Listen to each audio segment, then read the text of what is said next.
تیری نگاہ ناز سے دونوں مراد پا گئے، عقل غیاب و جستجو، عشق حضور و اضطراب۔ آپ صلی اللہ علیہ وآلہ وسلم کی نگاہ کرم سے عقل اور عشق دونوں کو مراد مل گئی۔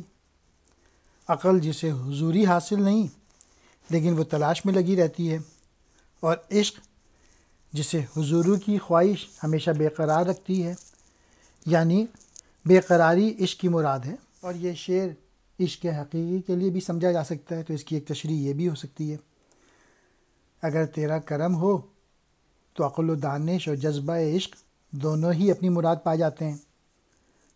دانش و عقل جو تلاش و جستجو میں لگی رہتی ہے، اور جذبہ عشق جو حضوری کا خواہش مند رہتا ہے، یہی خواہش اسے مضطرب اور بے قرار رکھتی ہے۔